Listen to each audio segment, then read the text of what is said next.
Hari Hari Bo.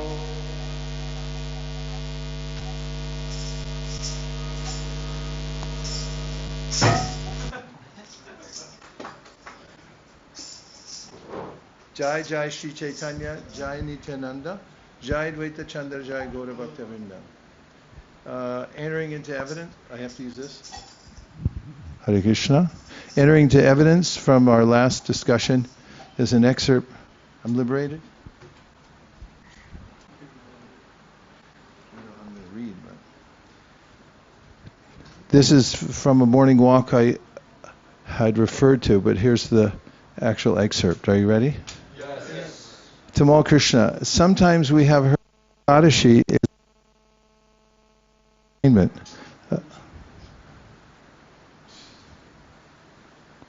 I'd like to give a special recognition to our audio crew.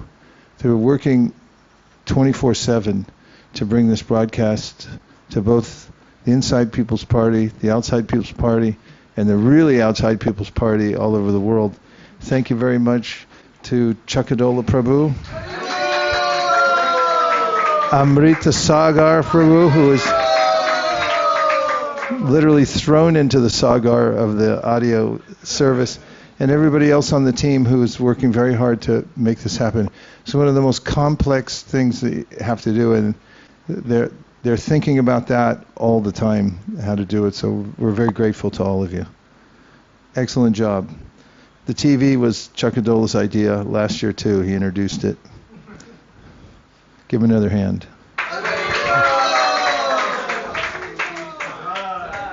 And we noticed that his wife works equally as hard, so thanks to her also. Tamal Krishna, sometimes we have heard that Ekadashi is an inauspicious alignment of the planets, and therefore one has to counteract this inauspiciousness by more chanting. Prabhupada laughs. No, it is the most auspicious, and chanting is more effective. Tamal Krishna, oh. Prabhupada, yes. Tamal Krishna, I remember you were instructing once that all of your initiated disciples should chant 25 rounds. Prabhupada, minimum. Tamal Krishna, minimum on this day? Minimum on this day. Is that a rule we should all follow in our temples? Prabhupada, we are 16 rounds. Tamal Krishna, no, I mean on Ekadashi, Prabhupada. Prabhupada, oh yes, Ekadashi, simply you should chant, no other business. Nirjal. Tamal Krishna, no preaching work? Should they go out for preaching? Prabhupada, no, those who are preaching, not for them. Those who are sitting idle. And has no other regulation, simply preaching. He says, those who are sitting idle, or they, and there's laughter in a break, has no other regulation, simply preaching. If preaching is so exalted, he hasn't got to follow any regulation. It laughs, but don't take it. And there's more laughter. And actually, if one is busy in preaching work, that is first class. Not my manufactured word, my Guru Maharaj, that Madhva Maharaj, when he was a brahmachari, his name was Hayagriva, so he was to go somewhere. So he was sick. Guru Maharaj was informed that he was sick, and today is Ekadashi. He cannot take his regular meals. So Guru Maharaj said, no, let him take immediately meals and go. So the key one was, he said, a preacher is so exalted he hasn't got to follow any regulation, but don't take it. That's the balance, right? Thank you very much. So we're continuing with our reading of the Sri Caitanya Charitamrita, and so far we've made it up to the fourth, we're on the Madhya Lila, we're on the 6th chapter. Surprising. How did we get there? I don't know how it's possible. And the chapter is entitled The Liberation of Sarvabhauma Bhattacharya. We're continuing at text number 47. Begging permission from Lord Chaitanya Mahaprabhu and his devotees, Sarvabhauma Bhattacharya then went with Gopinath Acharya to take lunch. After finishing their lunch, they returned to Lord Chaitanya Mahaprabhu. Offering his obeisances to Lord Chaitanya, Sarvabhauma Bhattacharya said, Namo Narayanaya. I offer my obeisances to Narayan. In return, Chaitanya Mahaprabhu said, Krishna matir astu. Let your attention be on Krishna.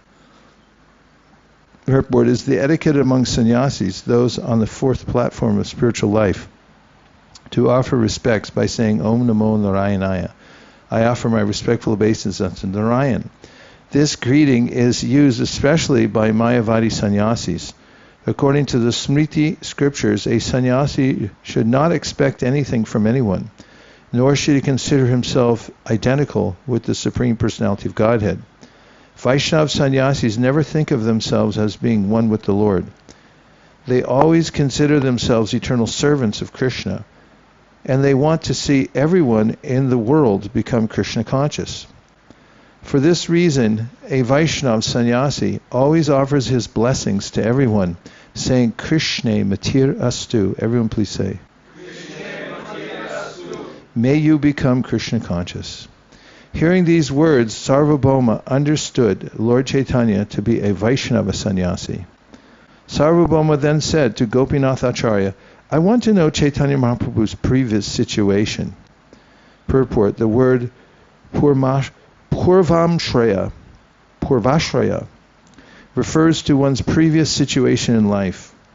Sometimes a person will accept the renounced order from householder life, and sometimes even from student brahmachari life. Sarvabhauma Bhattacharya wanted to know of Sri Chaitanya Mahaprabhu's previous situation as a householder. Gopinath Acharya replied, there was a man named Jagannath who was a resident of Navadvip and whose surname was Mishra Purandara. Lord Chaitanya Mahaprabhu is the son of that Jagannath Mishra, and his former name was Vishwambar Mishra. He also happens to be the grandson of Nilambar Chakravarti. The Bhattacharya said, Nilambar Chakravarti was a classmate of my father, Maheshwar Visharada. I knew him as such. Jagannath Mishra Purandara was respected by my father. Thus, because of their relationship with my father, I respect both Jagannath Mishra and Nilambar Chakravarti. Hearing that Sri Chaitanya Mahaprabhu belonged to the Nadia district, Sarvabhauma Bhattacharya became very pleased and addressed the Lord as follows. You are naturally respectable. Besides, you are a sannyasi. Thus I wish to become your personal servant. Purport. A sannyasi is always to be worshipped and offered all kinds of respect by the grahastas, householders. However, Sarvabhauma Bhattacharya was older than Sri Chaitanya Mahaprabhu. Sarvabhauma respected him as a sannyasi and as one who has attained the topmost platform of spiritual ecstasy. Thus the Bhattacharya certainly accepted him as his master. As soon as Chaitanya Mahaprabhu heard this from the Bhattacharya, he immediately remembered Lord Vishnu and began to speak humbly to him as follows. Because you are a teacher of Vedanta philosophy, you are the master of all the people in the world and their well-wisher as well. You are also the benefactor of all kinds of sannyasis. Purport. Because the Mayavadi sannyasis teach Vedanta philosophy to their students or disciples, they are customarily called Jagat Guru. This indicates that they are the benefactors of all people. Although Sarvabhauma Bhattacharya was not a sannyasi, but a householder, he used to invite all the sannyasis to his home and offer them prasadam. Thus, he was accepted as the best well-wisher and friend of all the sannyasis. I am a young sannyasi and I actually have no knowledge of what is good and what is bad. Therefore, I am taking shelter of you and accepting you as my spiritual master. I have come here only to associate with you and am now taking shelter of you. Will you kindly maintain me in all respects? The incident that happened today was a great obstacle for me, but you have kindly relieved me of it. The Bhattacharya replied, do not go alone to see the deity at the Jagannath temple. It is better that you go with me or my men. The Lord said, I shall never enter the temple, but shall always view the Lord from the side of the Garuda Stamba. Sarvabhauma Bhattacharya then told Gopinathacharya, "Take Goswamiji and show him Lord Jagannath. Also, the apartment belonging to my maternal aunt is in a very solitary place. Make all arrangements for him to stay there."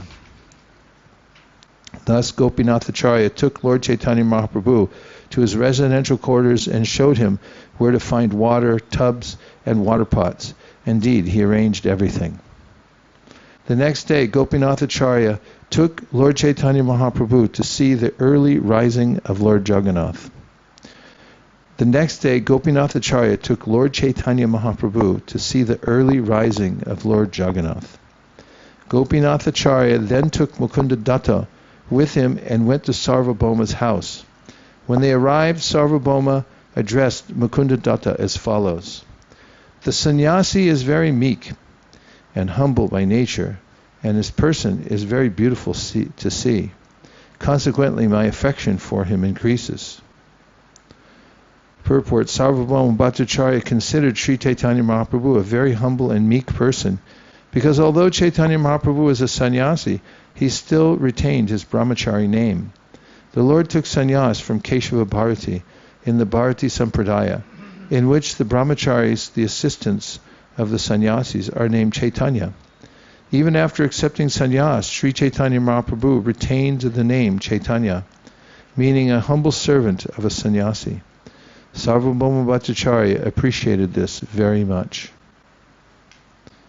From which sampradaya has he accepted the sannyas order, and what is his name?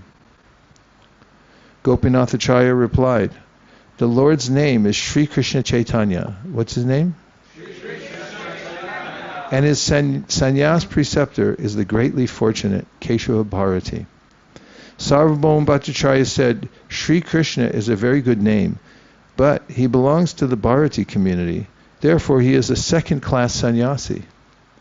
Gopinathacharya replied, "Sri Krishna Chaitanya Mahaprabhu does not rely on any external formality.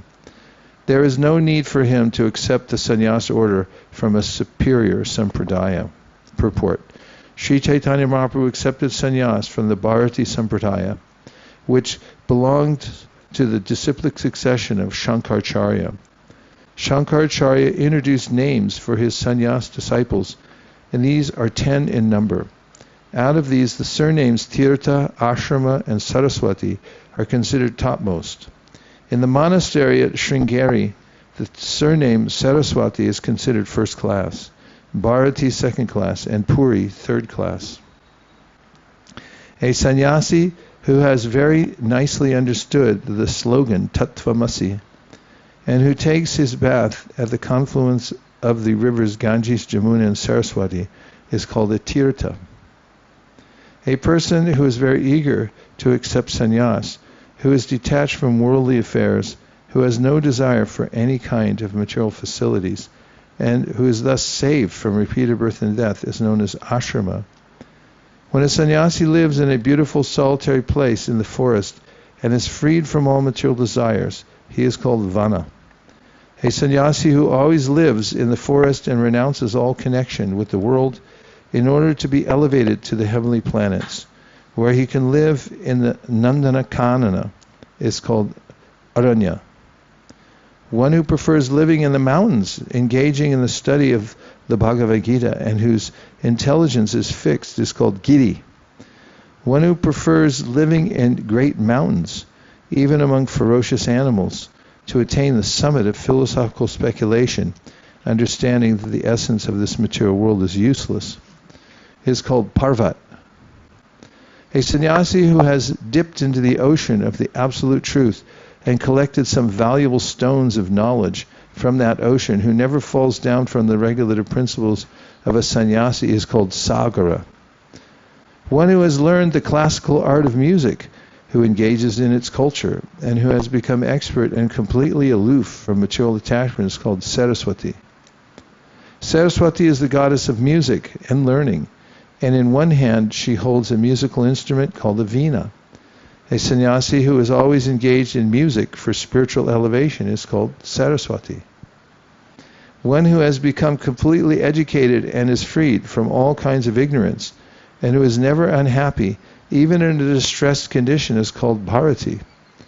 One who has become very expert in absolute knowledge, who is situated in the absolute truth, and who never discusses the absolute truth, is called puri. And who always discusses the absolute truth is called puri. All these sannyasis are assisted by brahmacharis, who are described as follows. One who knows his real identity and is fixed in his particular occupational duty, who is always happy in spiritual understanding, is called Swarup Brahmachari. One who completely knows the Brahman effulgence and is always engaged in the practice of yoga is called Prakash Brahmachari. One who has acquired absolute knowledge and who always meditates on the absolute truth, knowledge, the unlimited, and the Brahman effulgence, thus keeping himself in transcendental bliss, is called Ananda Brahmachari.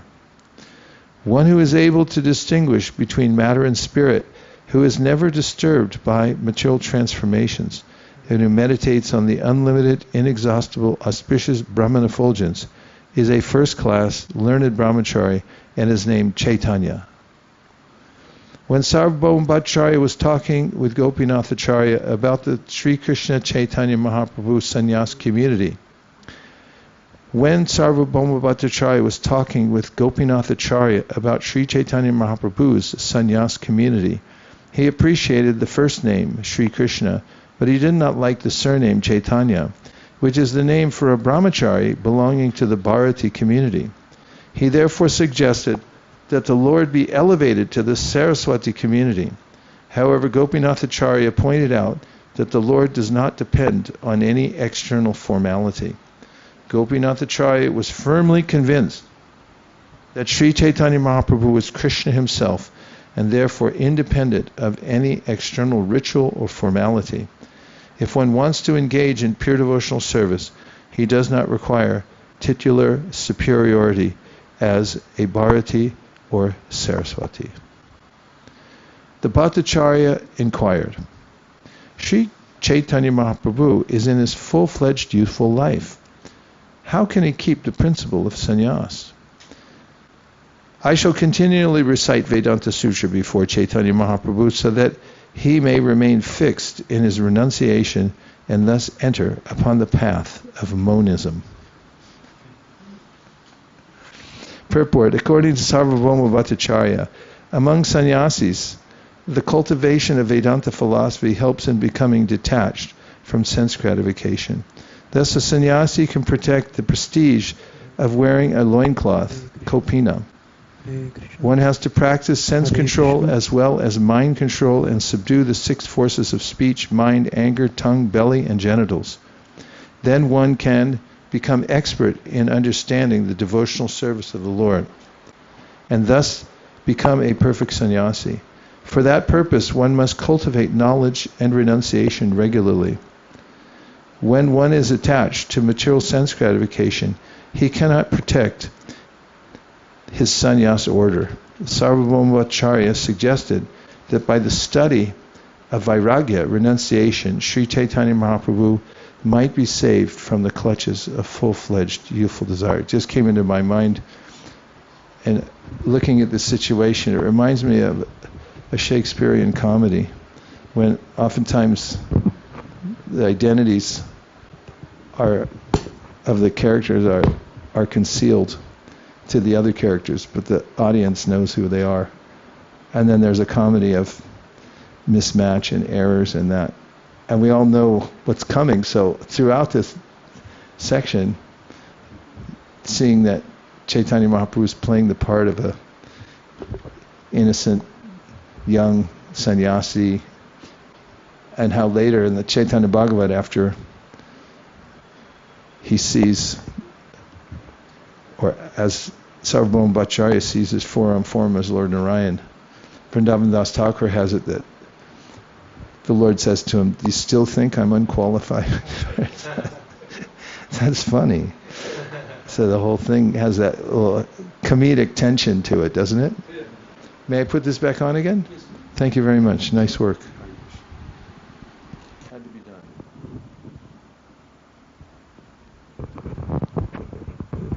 Everyone okay?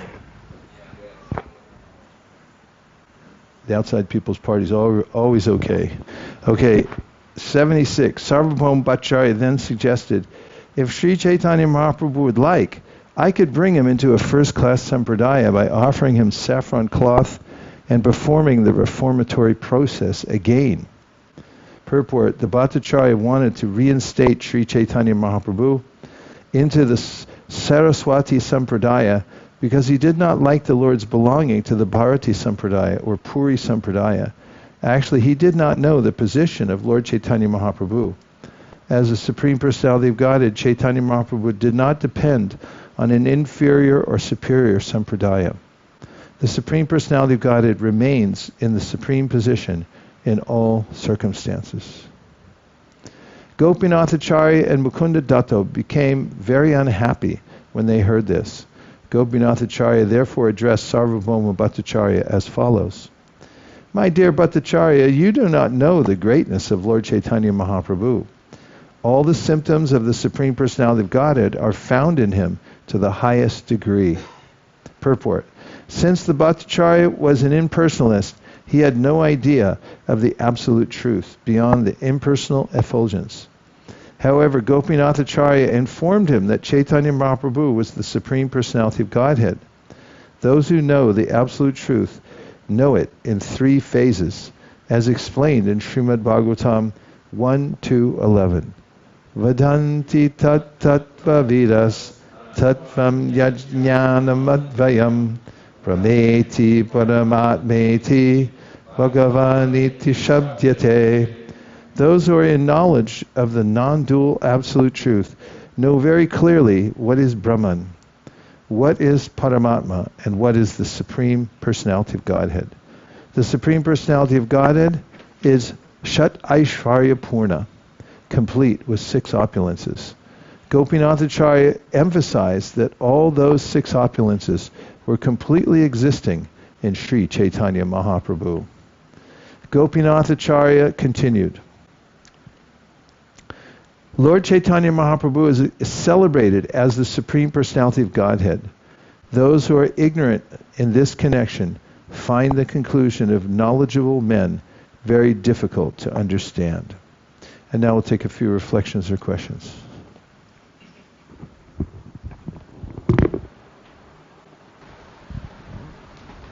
Hare Krishna Maharaj. I have a question. So my understanding is that Sarvabhauma Bhattacharya was the head priest for Jagannath Puri temple. How is it possible that a Mayavadi becomes the head priest of a Jagannath Puri temple? And my understanding is that's a Vaishnav temple, and they're all devotees there who do not consider Lord being impersonal.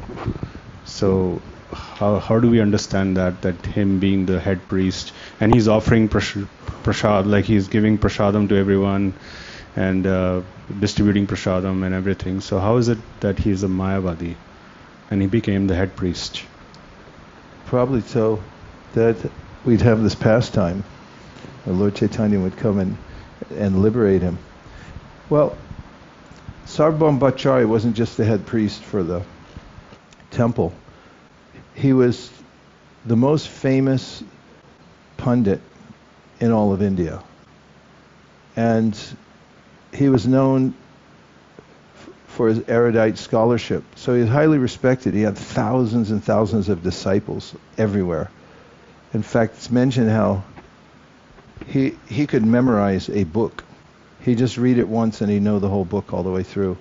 So he was highly revered. And obviously, although he had his stage of realization, which was contaminated by Mayavad, he was able to move in any circle because he had so much knowledge. We saw that earlier when he looked at Chaitanya Mahaprabhu and he goes, oh yeah, he's a Vaishnava, and right now he's in a trance of pure love for Krishna.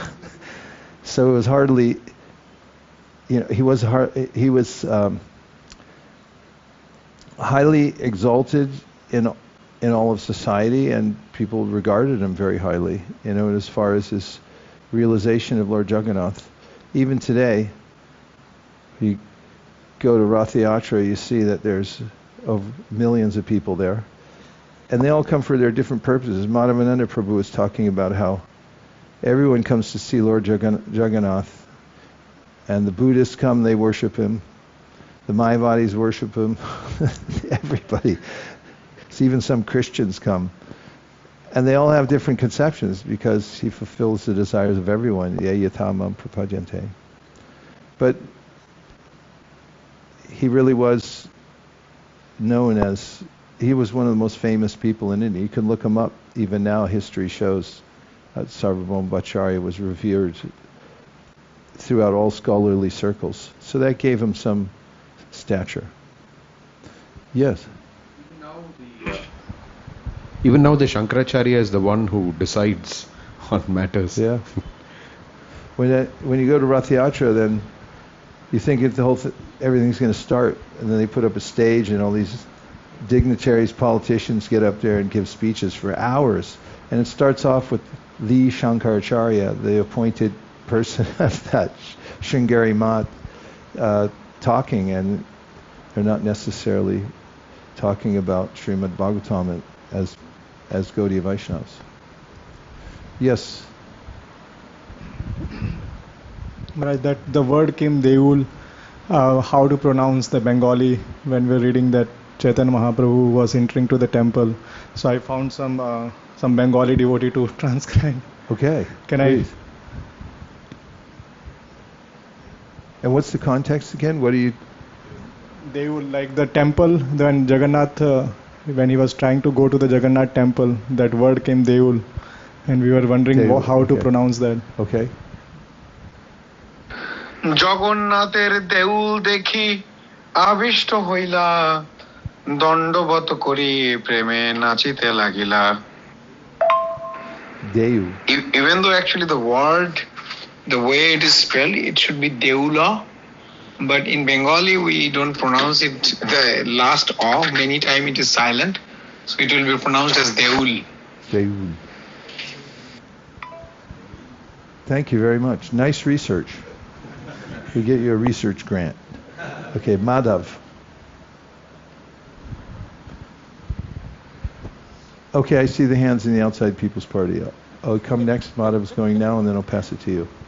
I had a similar question like Prabhu, that if Sarvabhauma Bhattacharya was a Mayavadi, and he thought that God is formless and all, then how did he see Jagannath? But my other question was, why did Chaitanya Mahaprabhu not cross the Garuda Stamba? He had gone into the temple in the first visit and wanting to embrace the Lord, and in ecstasy he fainted, and it caused such a ruckus that the custodian, the temple commander, came with a stick, wanted to beat him. And that came just a few pages ago, where they were discussing how Sarvabhauma said, "Don't go without my men," and Chaitanya Mahaprabhu said, "No, I'll stay back," and he would stay near the back.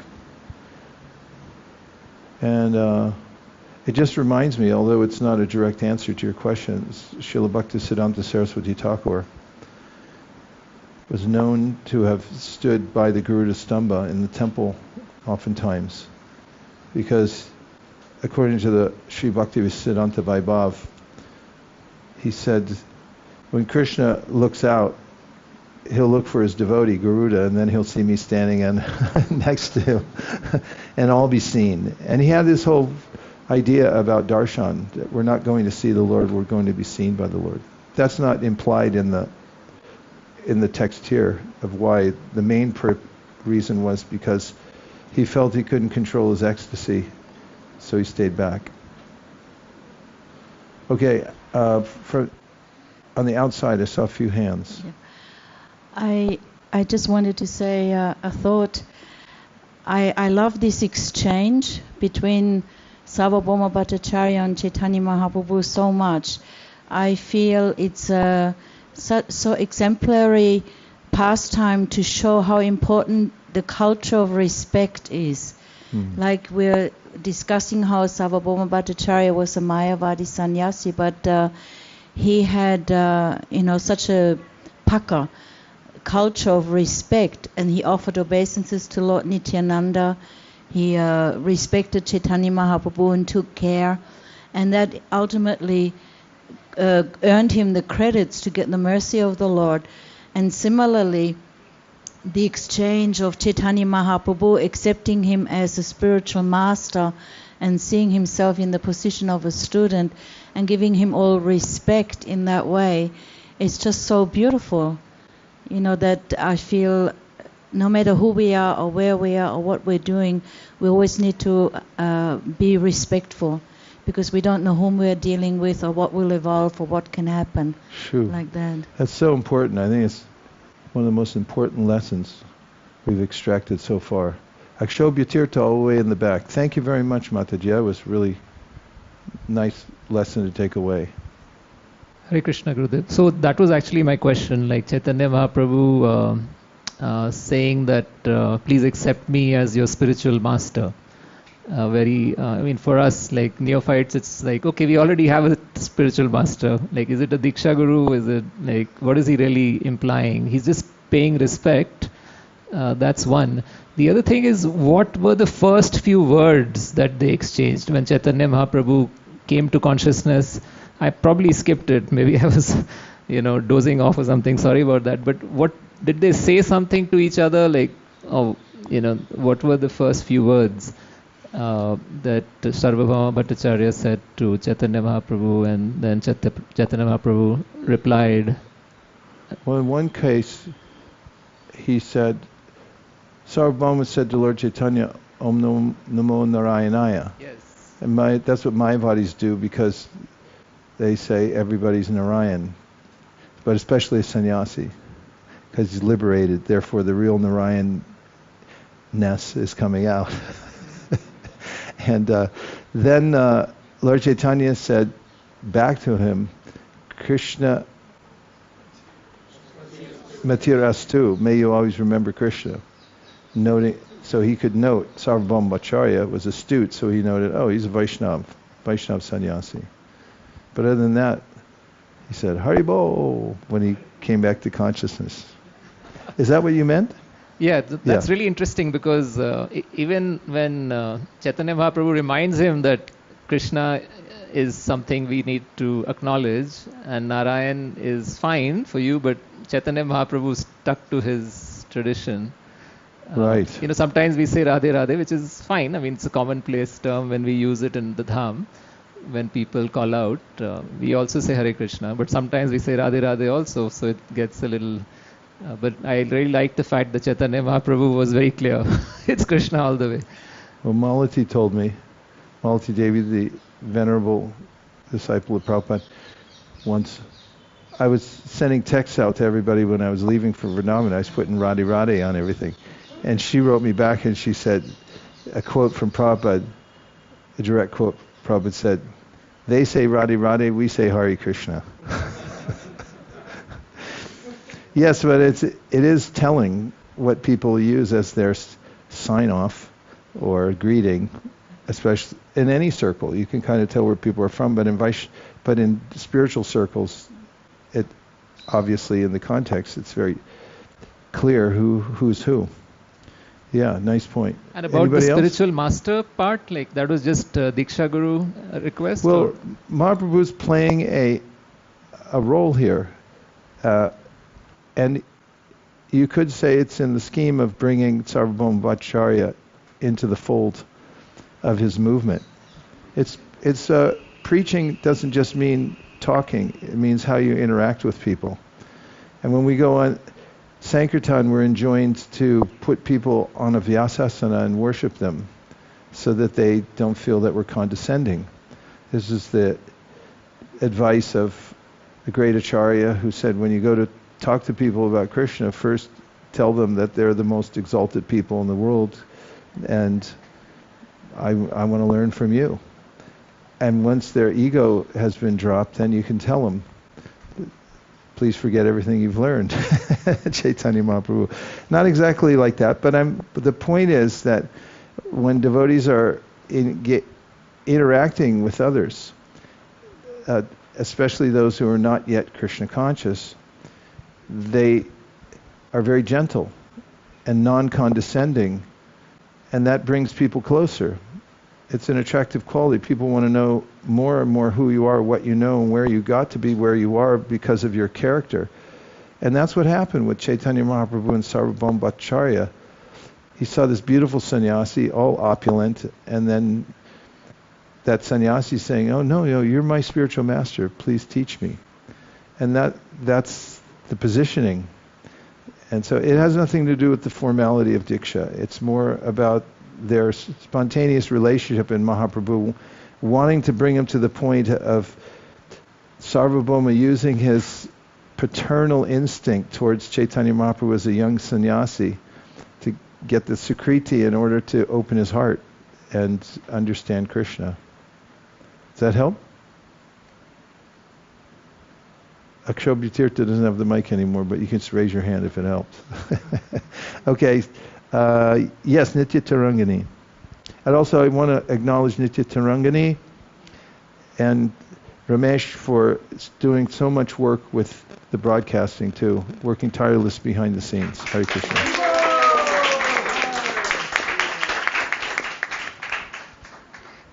I have some comments and or reflections from online, but before, can I share my own personal reflection, Maharaj? Please, keep the microphone as close as possible. Okay. So, in one of the purports we read, Prabhupada mentioned how Sarvabhauma Bhattacharya, because he was an impersonalist, he has no idea of absolute truth beyond the effulgence. Then I was remembering the verse from Ishopanishad, Hiranmayena patrena satyasya apihitam mukham. So I was just really appreciating how Ishopanishad guides us towards the perfection. There is something beyond the impersonal effulgence which we need to aspire for, the personal form of Krishna, the Purusha form. And I am just glad that I'm part of ISV and where we recite these verses every week, and now I am personally experiencing through Sarvabhauma Bhattacharya pastime how important it is to pray for that perfection. Yeah, a great point. I'm just going to give a quick anecdote because it fits so well here. When Prabhupada first came to India, he invited Western disciples, because that's all he had, to come to India to help him get started in India. And several of them who had taken sannyas, they were young boys, had gone to South India to preach. And they had been going around to different villages, and in one place, one city, they had organized a debate. And there was these pundits there that represented the village, and they've debated with our ISKCON sannyasis who are quite obviously Americans. And in the debate, the devotees were representing Lord Chaitanya Mahaprabhu's philosophy, and the town pundit was a Mayavadi. I can't give all the details because I don't know all the details. I just know the crescendo was that the devotees had already memorized the Sri Upanishad, and during the debate where the Mayavadis were trying to establish that God's impersonal, the devotees, especially Chutananda Swami, had quoted this verse, Hiranmayena patrena satyasa pihitam mukam. He said face. It says face right here, and it's an Upanishad, and the Mayavadis have to accept that because it's from the Upanishads. And the crowd went wild, and the reporters were there, and it got in the paper that these Western boys who had taken sannyas came and defeated this venerable person with a verse from the Upanishads, and they had quoted the Sanskrit. And when Prabhupada saw that, he was so pleased with them. One of my godbrothers, who was part of that party, had told me when he had first gone to India and they were going to all the darshans, he said Prabhupada barely ever looked at him what to speak of talk to him. But after that, when they got in the paper and they came back, he said that he communicated with him a lot, and promoted all of them in their service and so forth. So that just fits well with your realization about the verse. Please go ahead. You had another point. Yes, going to our online audience, we have 21 devotees online watching this.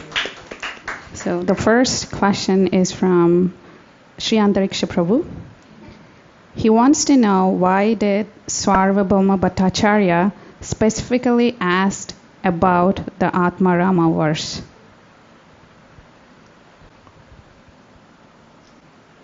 It's a famous verse, for one thing, because it establishes the transcendental nature of Shastra. But other than that, I don't have any specific commentary of why he chose that. We can look into it, Sri Antariksha. Yes, yeah. Madhav is about this? Another question. I'll come right back to you. Go ahead. The next one is from Vaikuntanayak Prabhu.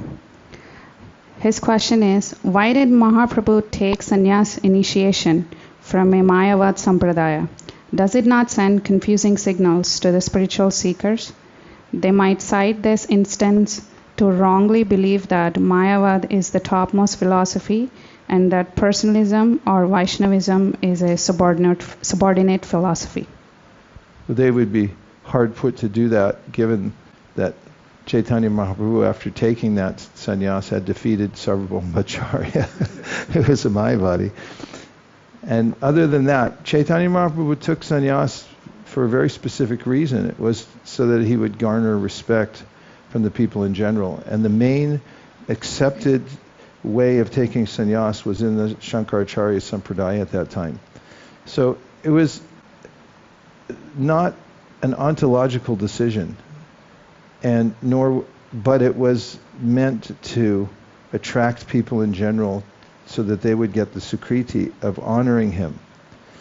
Rather than what was happening then, as he started to show his godhood and the people around him started denigrating him, saying, "Who do you think you are?" And then he realized that he needed to change his preaching strategy. So he went off and took sannyas. There are other reasons why he took sannyas. Maya brigam dayiti ipsitam anvadava. Karbhajana Muni says he also did it just to run after Krishna, because he wanted to go and search for his Lord, Shamasundar. But that's the primary reason why he took sannyas in that sampradaya, because it was very popular at the time. And once you take that, even now if you walk in India as a sannyasi, I've walked with godbrothers before who are in sannyasi vesh, and everyone bows down, opens the door, brings you stuff, whatever. And if you can see it now, imagine 500 years ago. And Chaitanya Mahaprabhu then took sannyas, and then that changed the way people interacted with him. Were you done? I have last one. This is from Christopher Stilwell. He says, "Sublime as always, much love and gratitude from a tiny soul in Brighton, UK." Brighton, UK key. Thanks for tuning in from Brighton. Hare Krishna. Madhav, you had a point? I had a question, just to clarify. So if Sarvabhauma Bhattacharya was a Mayavadi, how would he see Jagannath? Would he see him like the Lord of the universe? Or if he didn't believe in the Lord, how would he? How would he see Jagannath? Yeah. Well, in the Gita, Krishna says, "Ye yatam mam prapadyante tam sataiva bhajamyaham," that however people worship me or interact with me, I respond accordingly. So those the Mayavadis, plenty of them worship the form of the Lord. They just, as you know, you've heard it many times, Prabhupada said that the president of India at the time was named Dr. Radhakrishna, and he wrote his own commentary in Bhagavad Gita, but he was a Mayavadi. So he's a form of Krishna. It's the unborn within Krishna. That's what we worship. So Mayavadis worship form, but they think that it's to get him to the formless. So that's one of the ways that Mayavadis look at the form of the Lord. The whole discussion about Sarvabhauma, he's obviously a covered devotee. Yes, Prabhu. in general, Mayavadis, for them, Brahman touched by goodness are all these deities. Brahman touched by passion are all the living entities. And Brahman touched by ignorance is the material world. So that's generally how the Mayavadis view these. So for them, the deities are higher than the living entities. Just that for you to go from passion to goodness, they're helpful, like that. Thank you. Very helpful. So we can all get there. I mean, that's the logic, you know? Yeah. Get purified. Or what I heard once, that they revere Jagannath as the highest manifestation of Brahman. Yeah. Did you have a point? Yeah, Andrew? they see him as Saguna Brahman. So it's just a perspective. They say Nirguna is the top, but there is Saguna Brahman, and that's also particular manifestation. But there is a difference between Mayavadis who are offensive. They say actually the Lord, when he comes as Krishna and all the avatars, they say that they are not real, they are Maya. And that's offensive. But those who are just monists or impersonalists, they don't consider that. They accept this as a Saguna Brahma, it's transcendental, but they're just not interested. They're more interested in the effulgence. So, and on the point of Mahaprabhu taking sannyas from a Mayavadi Sampradaya, that was available around. There was no one else from, like the Vaishnava sannyas from South India. But they claim, I heard a small clip from the present Shankara in Puri, and he was saying he's one of our men about Chaitanya Mahaprabhu. And he said, I read Chaitanya Charitamrita, I don't remember the number, but it was around 70 times. He said, I read Chaitanya Charitamrita. And he was speaking very glorifying Chaitanya Mahaprabhu, saying that he's in our sampradaya. I just wonder, how when you read so many times Chaitanya Charitamrita and you don't become a devotee, but he's in that, he's coming in that line. So, but I appreciated what you said in the beginning, that we're so fortunate that Prabhupada brought this wonderful book to us. And even if we knew Bengali, most probably we won't get the meaning. We can get it wrong, like someone else is reading and they think, yeah, he's impersonalist Chaitanya Mahaprabhu. Even I remember there was another book somewhere when I was in Bhaktivedanta College in the library. I just picked it up and there was some articles and there was one speaking, I didn't know who is the author, on Chaitanya Charitamrita, and then also coming to the same conclusion that of impersonalists, that Chaitanya Mahaprabhu was outwardly Vaishnava, but actually, and the proof, one of the proofs, and we will come now, the chapter after in Ramananda Samvat, in the discussion when he came to the pinnacle of reciting his poetry about this the Mahabhava mood, and Mahaprabhu put his hand, and his interpretation was, you cannot say more, because more is you and me are one. It's the ultimate conclusion is we are one, and it is just so twisted to interpret that, but that's they believe, and they're very scholarly and explain it. This is what's the meaning here, the most esoteric meaning. When Krishna leaves the world, he leaves the material body behind. And why would he do that? Because Samoham sarvabhuteshu nami dveshostina priya. He says in the Bhagavad Gita, I'm equal to everyone, I give everyone an equal opportunity to use their independence in the way they want to do. And if some people want to worship Krishna as a materialistic person, like is it itam satam brahma sukhana bhutya dasyam katanam paradaivatena mayashitanam naradarakena sakam vrijaru krita punya punja. Shukadev said everyone sees him differently according to their disposition.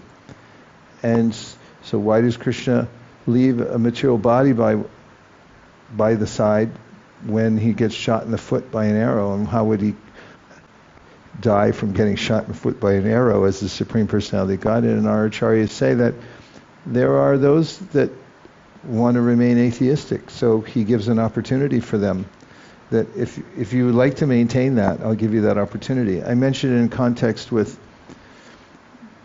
Vishwanath Chakravarti Thakur's commentary about chanting the holy name and how not every Vaishnava who chants the name gets the immediate result. And he says, does Vishwanath, that that's to leave some room for the Gyanis and Karmis so they don't get discouraged on their path. Because if they see every Vaishnava chanting and all of a sudden they become perfect, then they may become discouraged and not be able to use their free will to be Gyanis and Karmis. One other point, a while back, Lokaram Prabhu had unearthed a paper by Bhaktivinoda Thakur. And it was a paper about 3 ways that one can interact with Sri Chaitanya Mahaprabhu. And Bhaktivinoda Thakur says for our worldwide preaching of Chaitanya Mahaprabhu's mission, we have to allow for 3 categories of people and the way that they see Chaitanya Mahaprabhu. One way is the way we see him as Swayam Bhagavan, coming to fulfill his inner purposes and his external purposes. And then other people will see him as a saint.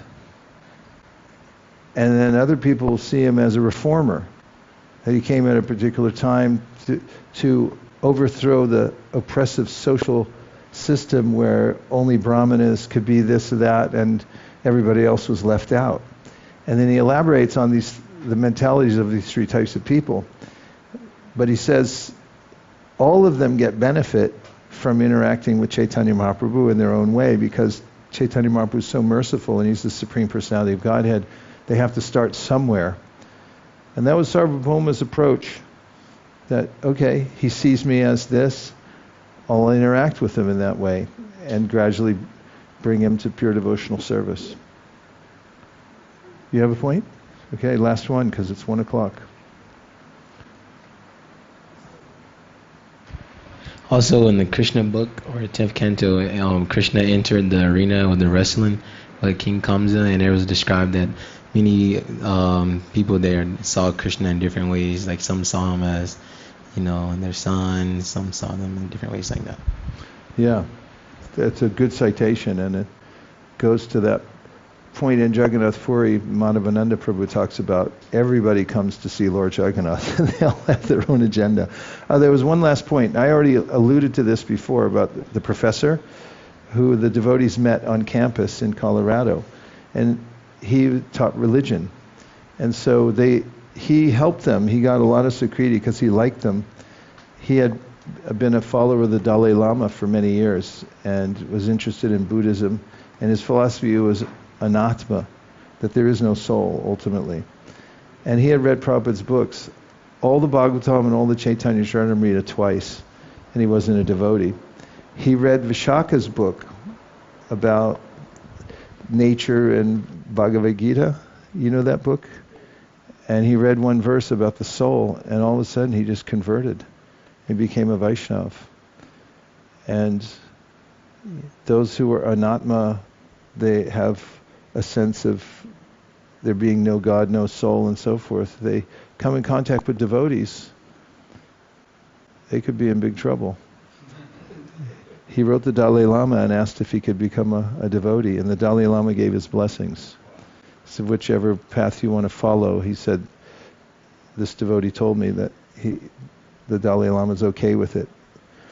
But another conversion story, and they're real life. It's not just pie in the sky Sarvabhauma Bhattacharya story from, to hype up the Gaudiya Vaishnavas. It actually happened, and it's still happening to people who are academically, intellectually endowed, and then they come in contact with devotees, start chanting Hare Krishna, a little prasadam, next thing you know, they're gone. Okay, really last point. Somehow it seems that the befriending part works better than Chaitanya Mahaprabhu did both. He conquered him first with his humility and his submissiveness and his inquiry, and then later on also philosophically, and by showing his real Brahman he's the real deal. For us, how to interact with person of that genre, because we know that the demons incarnate in Kali Yuga, in Brahmin families, and scholars, religionists, theologians. There's many of them who are agnostics or atheists and preach that. So how should we interact with them? Just be nice with them and encourage them and befriend them, or engage in debate? What should be our strategy? Because we see a lot of these debates going wrong, and sometimes even the devotees kind of not coming out on the upper hand. Well, I mean, if you're asking me, we have to look for an opening. Yeah. And if there's not an opening, we try to force our way in, then people take it, we're condescending. And a man convinced against his will is of the same opinion still. Can lead a horse to water, but you can't make it drink. You can lead a man to wisdom, but you can't make him think. And so I always feel that your approach, which is befriending people and looking for an opening, is always the best way. And everybody's individual, you don't know. Like the professor who became a devotee, devotees just kept giving him as much as he would take. And they really didn't push, no, but you have to be a Vaishnava. They just said, here, why don't you read all these and have some prasadam and you can chant with us and so forth. And at a certain point, somebody might then become vulnerable and ask something about it, and then you can do more. We've been talking to some academics. We've been reaching out to a lot of people and just seeing if they want to talk.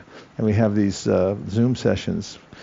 And it's just an interesting project, because some people, like when the first professor we talked to, he's a social psychologist, and he wanted to talk to us. And I sent him my book, or the team members sent him my book to read, and so we talked, and he said, yeah, I'm an atheist. But then after the second session, he told us, but I meditate. So then we sent him the Yoga Sutras from Patanjali, and then after that, we had to do a meditation session. And in that, of course, the meditation session, you could slip in anything. I mean, I'm just saying that, like, where's the corridor you're going to go down? And just keep looking for the opening and say, okay, well, here it is. All the while just going along with what they have available. And then you never know. That's why it's so exciting to preach. You never know what's going to happen. Dear Srila Prabhupada, dear Shri Caitanya Mahaprabhu, Shri Shri Gaurnitai, Shri Shri Krishna Balaram, Shri Shri Radhe Shyam, dear Giriraj Maharaj, if you so desire, please enlighten our hearts how to preach to Mayavadis, atheists, people who have a grihavrat in this world, so that their hearts can open, they can embrace Lord Chaitanya Mahaprabhu and dance in ecstasy and distribute it around the world themselves. Thank you for considering our request. Om Tat Sat. Everyone agrees with this prayer, in whole or in part. Please say Hare Krishna. Hare Krishna. Gaur Premanande. Nitai Gaura Hari Bo. Hari Bo. Hari Bo. Nitai Gaura Hari Bo. Nitai Gaura Hari Bo. Hari Bo. Hari Bo. Nitai Gaura Hari Bo. Vanchakalpadurusha Kripa Sindhabhya Patitanam Pavanebhyo Vaishnavebhyo Namo Namaha. We'll see you all back here at 4 p.m. Hare Krishna.